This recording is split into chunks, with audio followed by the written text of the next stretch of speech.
Imagina seu filho agora, independente de quem ele é, de quem ele se tornou, se ele já for grande, ele tem um coração puro, ele é misericordioso. Essa é a fórmula. A fórmula tá ali. Quando eu vou educar filhos pequenos, eu preciso falar, mostrar e fazer. Só que para eu educar um filho adulto, eu preciso ser.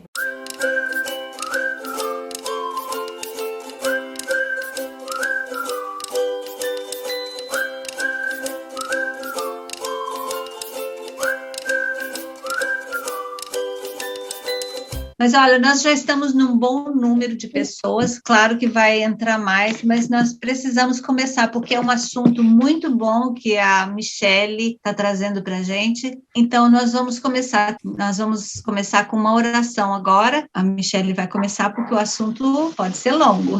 Querido e maravilhoso Pai, eterno Deus, muito obrigada, Senhor, por estarmos aqui juntos na Tua presença, cada um no seu cantinho, mas aqui para Te adorar, Senhor Deus. Muito obrigada, Senhor Deus, por ver o rostinho de cada um dos nossos amigos, mesmo à distância, sem poder dar um abraço, mas estamos juntos.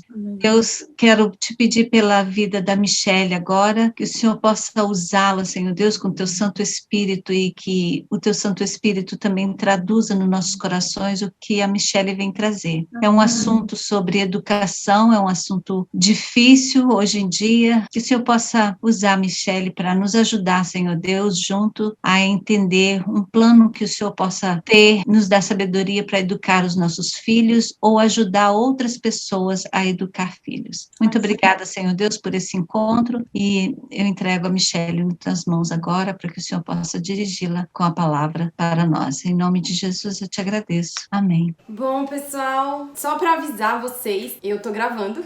Eu comecei no meio do ano passado, mais ou menos, a colocar alguns vídeos no YouTube falando sobre esse assunto que a Rose me chamou pra falar aqui com vocês. E aí eu achei que seria super legal eu colocar essa palestra lá no canal, porque afinal de contas tem tudo a ver. Eu tô muito feliz de estar aqui com vocês hoje, da Rose ter me feito esse convite, de poder ver aí tanta gente com quem eu convivi e que eu tenho tanto carinho, né? Maria, a Vivi, a Rose também, a Melissa e todo mundo. Eu acho que tem pouquíssimas pessoas aí que eu não conheço, mas mesmo assim... saudade do nosso PG. Pois é, não é?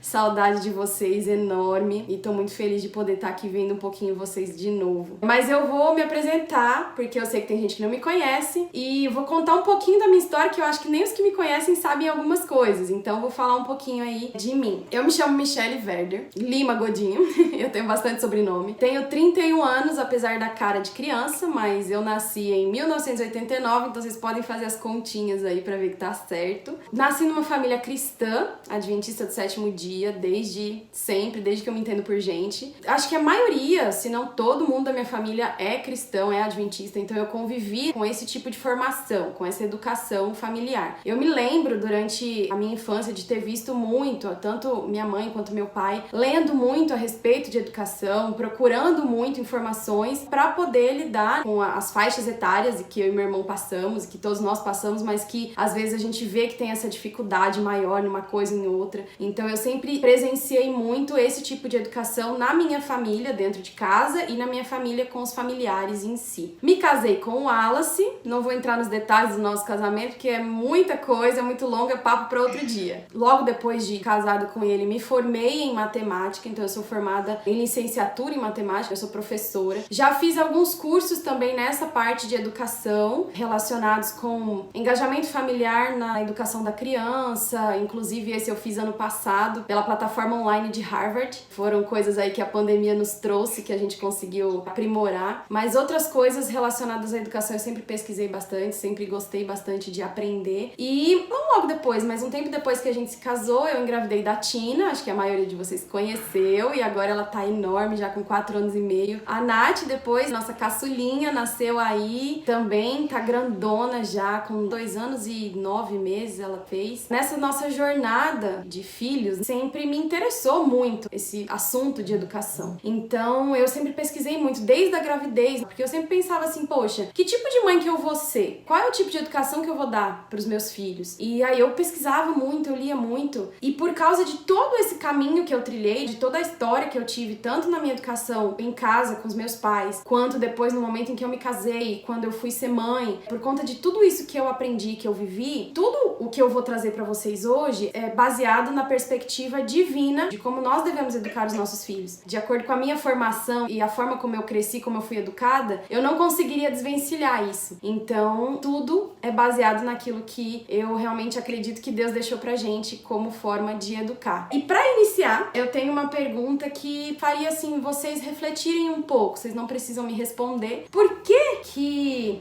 Deus deixou pra gente a tarefa de educar os filhos? Porque, afinal de contas, pensem comigo, nós poderíamos ser igual aos animais. Nasceu, às vezes vai lá, mama um pouquinho na mãe, né, os mamíferos, e depois, bora, rua, tá? Todo mundo criado e pronto. Só que a gente não é assim, os seres humanos não são assim. E por quê? Por que Deus deixou essa tarefa pra gente de educar os filhos? Ele deixou essa resposta pra gente. Deus deixou essa resposta pra gente escrita no livro Mente, Caráter e Personalidade, no volume 1, capítulo 7. A resposta pra essa pergunta que eu fiz, a gente encontra escrita da seguinte forma: uma casa sem crianças é um lugar desolado. O coração dos habitantes está em perigo de tornar-se egoísta, de cultivar um amor pela sua própria situação e consultar seus próprios desejos e conveniências. O cuidado e a afeição para com crianças dependentes remove a rusticidade da nossa natureza e faz-nos ternos e compassivos e influi no desenvolvimento dos elementos nobres do nosso caráter. Ou seja, o que nós temos aqui é que educar uma criança é algo que faz com que o nosso caráter seja desenvolvido. E estudos já foram feitos que comprovam essa situação. Não que precisasse de comprovação científica. A gente acredita que aquilo que Deus disse é o correto. Mas é bom quando a gente encontra que a ciência também comprova aquilo que a gente crê. E estudos já foram feitos a respeito disso, aonde nós conseguimos encontrar a forma como o nosso cérebro aprende. O nosso cérebro, ele aprende 10% lendo. Então, de tudo aquilo que a gente lê, a gente consegue aprender 10%. Quando nós ouvimos alguma coisa, o nosso cérebro consegue aprender 20% daquilo que a gente ouviu. Quando nós vemos alguma coisa, ele aprende 30% daquilo que a gente tá vendo. Quando a gente combina isso de ouvir e ver, aí a gente tem um aprendizado de 50%. Nosso cérebro consegue absorver e aprender 50% daquilo que a gente tá vendo e ouvindo ao mesmo tempo. Quando nós estamos discutindo com as pessoas, no sentido de trocar ideias a respeito de determinado assunto, o nosso cérebro consegue aprender 70% daquilo que a gente tá ali trocando de ideia com alguém. Quando nós estamos fazendo algo, a gente aprende 80% daquilo que a gente tá fazendo. E quando nós estamos ensinando os outros, a gente aprende 95%. Então, o estudo já mostra que ensinar alguém faz com que nós aprendamos aquilo também. Isso deixa muito claro que essa árdua tarefa que a gente tem de educar uma criança nos foi dada para que realmente nós pudéssemos nos tornar quem Deus espera que nós nos tornemos, né? Aquilo que Deus espera de nós. Nesse ponto, tá muito claro por que eu tenho essa tarefa de educar o meu filho. Porque eu, assim, vou moldar o meu caráter, eu vou ter essa oportunidade de realmente aprender aquilo que Deus quer que eu aprenda. Mas aí vem a pergunta: o que é que não pode faltar na educação de uma criança? Porque, afinal de contas, se isso é tão importante assim, o que é que não pode faltar? Essa pergunta, eu trago respostas em duas perspectivas para essa pergunta. A primeira perspectiva é aquilo que não pode faltar em nós para educar uma criança. E para essa perspectiva eu tenho alguns textos que explicam essa ideia. O primeiro, ele está escrito no livro Conselhos sobre Educação, capítulo 1. Ele diz o seguinte: pais e mestres acham-se inaptos para educar devidamente as crianças se não aprendem primeiro a lição do domínio de si mesmos, a paciência, a tolerância, a brandura e o amor. Isso é muito forte, porque a gente consegue perceber que não existe, em hipótese alguma, nenhuma forma de educar uma criança se nós não tivermos paciência, tolerância e amor. Então, Então, naquela perspectiva de o que não pode faltar na educação de uma criança, em nós não pode faltar paciência, não pode faltar tolerância e não pode faltar amor. Sem isso, Deus diz que nós não vamos conseguir educar ninguém. Tem um outro texto que também nos traz mais uma resposta para essa perspectiva,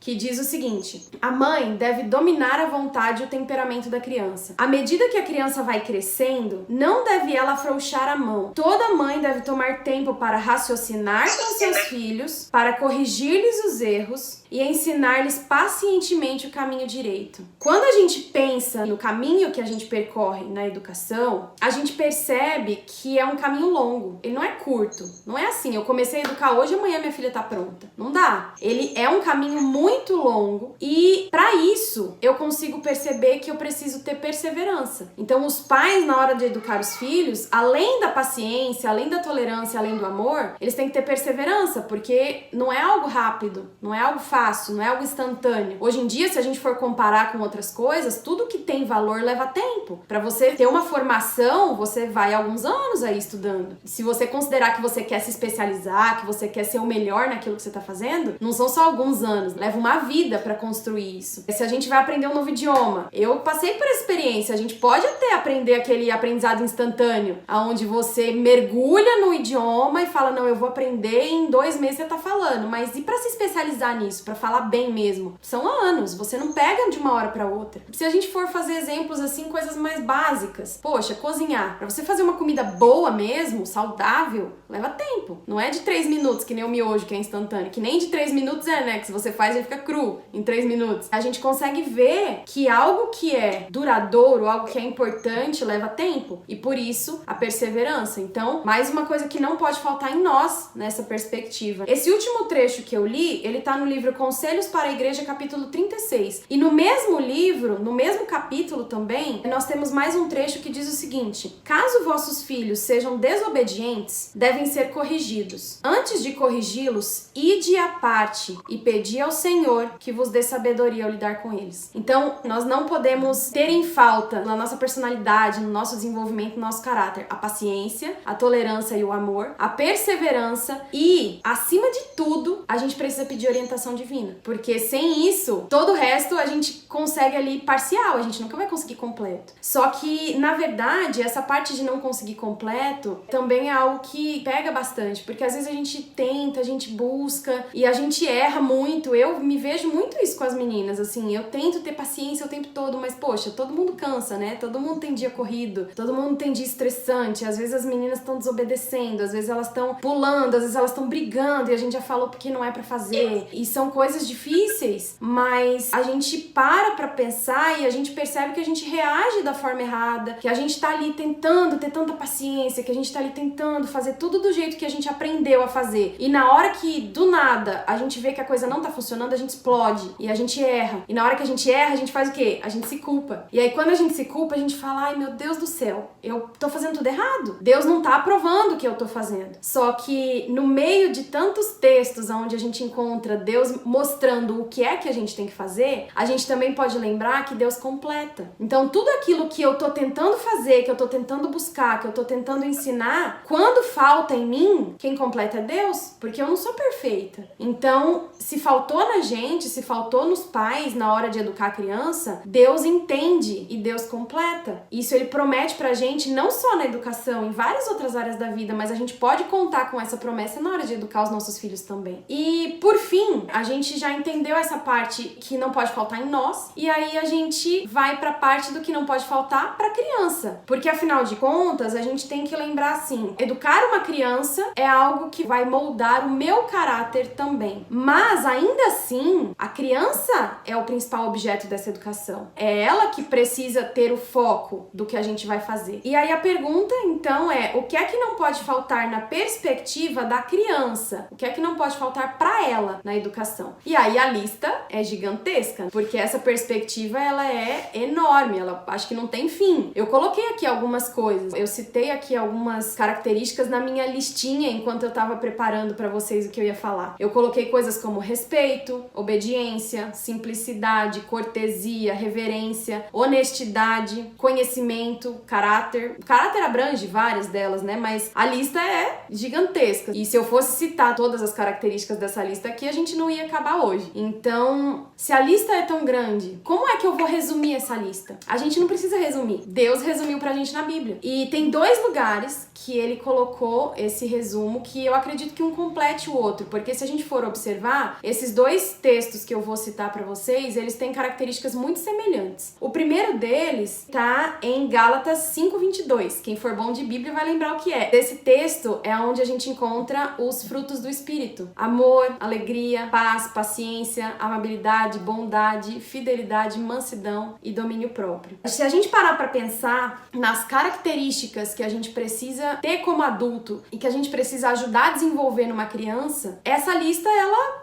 abrange tudo, porque a gente sabe que se a criança amar, se a criança for alegre, se a criança for paciente, se ela for bondosa, se ela for mansa, hoje em dia, vamos pensar, que criança que é mansa? Isso a gente precisa desenvolver numa criança, ela não vai desenvolver isso sozinha. E é algo que a gente sabe que vai trazer benefício pra ela, porque esse é um fruto do Espírito. É assim que as pessoas vão identificar nela Deus, o Espírito Santo. Domínio próprio. Nem a gente tem domínio próprio direito, é tão difícil a gente ter domínio próprio, e a gente precisa ter isso numa criança, a gente precisa ajudar a desenvolver isso numa criança. Essa lista, ela resume bem essa lista dos frutos do Espírito. E uma outra lista que completa essa é a que a gente encontra em Mateus 5. Mateus 5 é fácil. Mesmo pra quem não é bom de Bíblia, a gente consegue lembrar. Que são as bem-aventuranças. Poxa, que pai, que mãe que não deseja que o filho herde a terra, como é a promessa que tem lá. Que pai, que mãe que não deseja que os filhos sejam tratados com misericórdia. Que pai, que mãe que não deseja que os filhos vejam a Deus. Todos os pais desejam isso. O que eu mais sonho para as minhas filhas é saber que elas vão ver a Deus. Que pai, que mãe que não desejam que os filhos recebam o reino dos céus. Que não deseja que os filhos sejam chamados filhos de Deus. Todos nós somos filhos de Deus. A gente precisa ensinar isso para os nossos filhos. E para que eles recebam todas essas promessas que a gente tem ali nas bem-aventuranças, nós precisamos ensiná-los a ser justamente o que as bem-aventuranças falam a respeito das pessoas que vão ter essas recompensas. Elas são mansas, elas são humildes, elas são misericordiosas, elas são pacificadoras e elas são puras de coração. Imagina seu filho agora, independente de quem ele é, de quem ele se tornou, se ele já for grande, ele tem um coração puro, ele é misericordioso. Essa é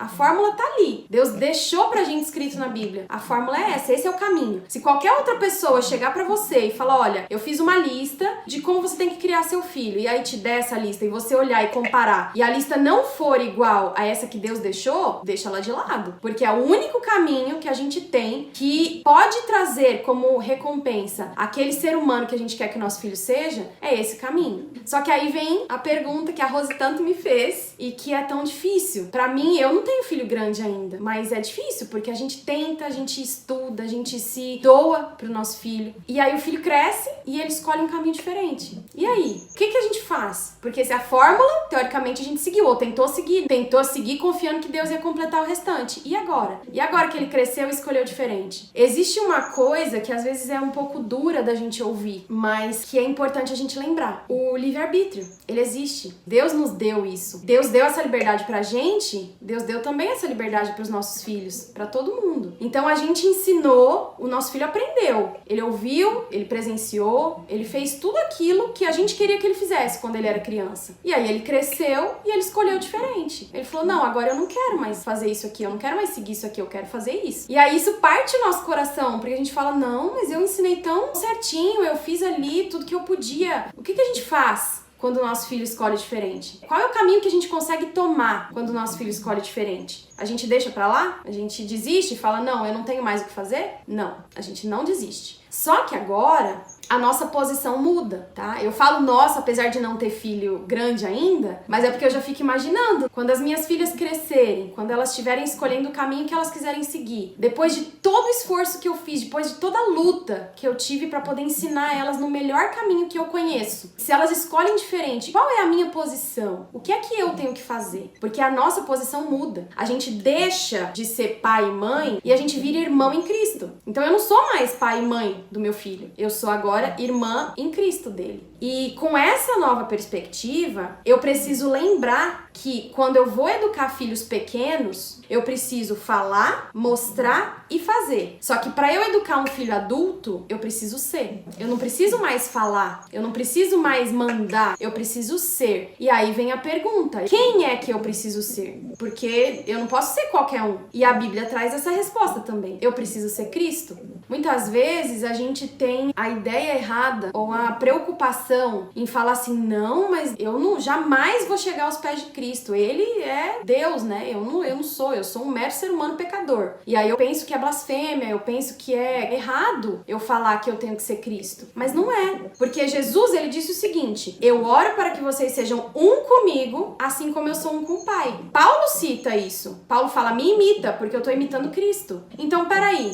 Se existe essa situação de me imita porque eu tô imitando a Cristo, se Jesus falou que quer que nós sejamos um com Ele porque Ele é um com o Pai, então não é errado eu dizer que eu tenho que ser Cristo pro meu filho. Porque a partir do momento que ele é um adulto responsável e alguém que pode escolher o que quer sozinho, pela liberdade que ele tem, eu preciso lembrar também que a partir do momento que eu for Cristo pra ele, que eu caminhar junto com ele, que eu falo: olha, agora você é meu irmão, agora a gente caminha junto, agora eu faço junto com você aquilo que eu faria com um amigo meu. Aí ele vai olhar pra você, ele vai te admirar, ele vai querer ser você, ele vai olhar e falar: poxa, eu quero ser igual a minha mãe, eu quero ser igual ao meu pai. E no momento em que ele quiser ser igual à minha mãe, ao meu pai, ele vai estar querendo ser igual a quem, se você está sendo Cristo? Essa é a perspectiva. Eu deixei de ser a mãe e o pai do meu filho para ser Cristo para ele. E no momento em que eu sou Cristo para ele, ele vai querer me imitar. E quando ele quiser me imitar, ele vai estar imitando a Cristo. É uma ideia completa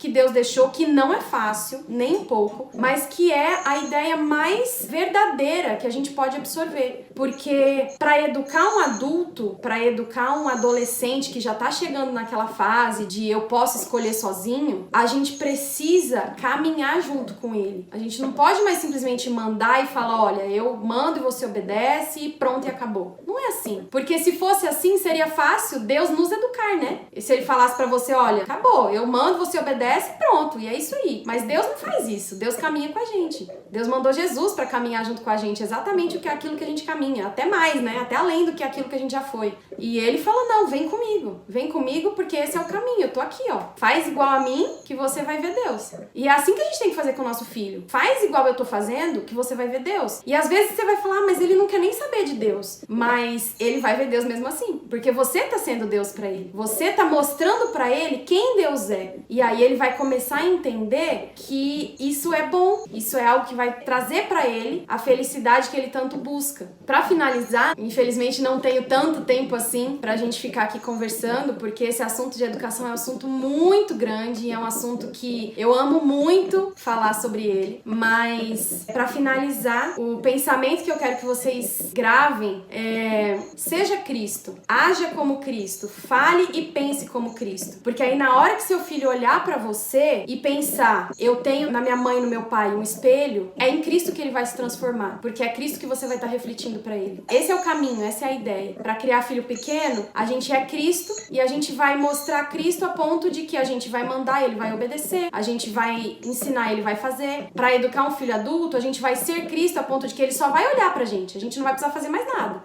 Ele vai olhar pra gente e ele vai falar: eu quero ser igual a você. E aí ele vai estar imitando Cristo também. Como eu disse, esse assunto é um assunto muito, muito grande, é um assunto que eu amo demais falar, mas a gente tem aí uma lista enorme de conselhos práticos que o Espírito de Profecia traz pra gente, mas eles vão ter que ficar para outra oportunidade, né, Rose? Só um pouquinho antes de você orar, Michele, eu já vou te agradecer muito por você ter nos ajudado aqui.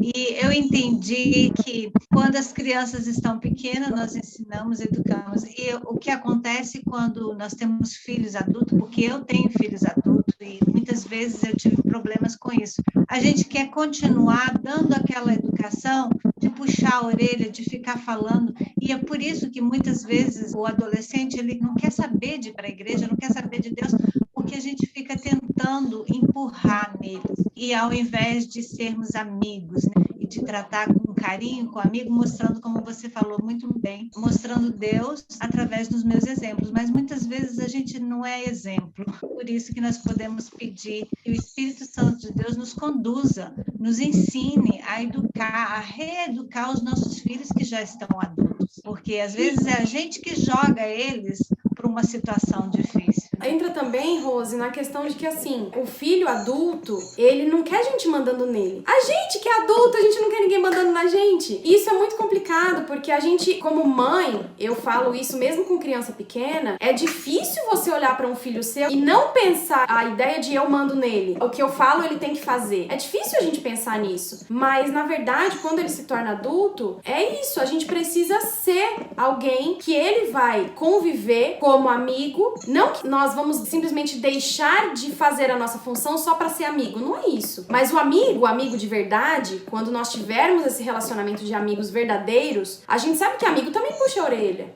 Amigo também dá conselho. Então a gente não perde essa posição. A gente ganha essa outra posição de andar junto e de ter essa referência para ele. De falar, não, poxa, eu posso conversar o que eu quiser com meu pai e com a minha mãe. Eles vão me ouvir. Eles podem não entender, mas eles vão tentar me entender. Eles vão me dar conselho. E eles não vão ficar brigando comigo ou pensando mal de mim. É um caminho que é gostoso de se construir. E como você falou, muitas vezes a gente não é esse exemplo, mas aí volta naquilo que eu tinha dito antes, Deus completa. A gente pede, a gente ora e Deus tá de braços abertos para nos dar isso. Tem mais um pensamento que eu tinha esquecido de ler, mas que eu deixei, que ele diz o seguinte: Deus tem dado aos pais o seu trabalho, formar o caráter dos filhos segundo o modelo divino, e por sua graça poderão realizar essa tarefa. Deus quer dar isso de graça pra gente. É só a gente pedir, a gente acessa isso e Deus completa tudo que falta. Então é algo que é difícil às vezes a gente assimilar, mas que a gente ora, a gente persevera e a gente vai conseguir, porque Deus completa o que falta. O pensamento é cíclico. Todas as vezes que a gente pensar que tá difícil, que a gente pensar que não é fácil, que não é do jeito que a gente tava achando que fosse, Deus volta e fala, não, eu completo. Faz a tua parte, faz aquilo que você consegue fazer e eu vou completar o que faltar. Eu queria mesmo, assim, reforçar pra vocês que eu fiquei muito feliz de poder compartilhar com vocês um pouquinho daquilo que eu tenho vivido e daquilo que eu tenho aprendido. Eu espero que a gente tenha outras oportunidades pra poder conversar um pouco mais de coisas mais práticas. Eu quero orar com vocês e aí depois a gente encerra. Querido Pai que está nos céus, nós queremos te agradecer por esse tempinho que nós passamos aqui juntos. Queremos te agradecer por essa oportunidade de aprendermos cada vez mais sobre como nós devemos ser e fazer para poder educar os nossos filhos, esses bens tão preciosos que o Senhor nos dá. Queremos também pedir que o Senhor esteja com cada um deles, que o Senhor molde o caráter e a personalidade de cada uma dessas crianças e de cada um desses adultos que são os nossos filhos hoje, e que o Senhor esteja guiando o caminho deles da forma como tem feito conosco durante toda a nossa vida. Esteja, por favor, com todos os nossos familiares, com todos os nossos amigos e com todas as pessoas que ainda assistirão esse vídeo em algum momento no futuro. É isso que te pedimos e agradecemos por Jesus. Amém. Muitíssimo obrigada pela sua presença aqui e seu carinho. Como eu já falei de início, eu admiro a Michele porque a Michele deixou algumas coisas de lado para educar as filhas dela de uma maneira muito linda. Então, por isso que eu achei assim, interessante ela ser jovem e está fazendo um papel muito lindo com as filhinhas dela. Para vocês conhecerem melhor, ela tem um canal, depois ela pode falar desse canal, e aí a gente pode ver os outros vídeos e aprender muito mais. E foi um prazer, gente. Eu fiquei muito feliz de ver a Maria. Eu não sabia que a Maria tinha ganhado um bebê, coisa mais fofa que eu vi a carinha do bebê aí. Então, um beijo para vocês, saudades aí de todo mundo. Vivi também, que eu convivi bastante de perto. E é isso, gente. Muito feliz de poder estar aqui com vocês.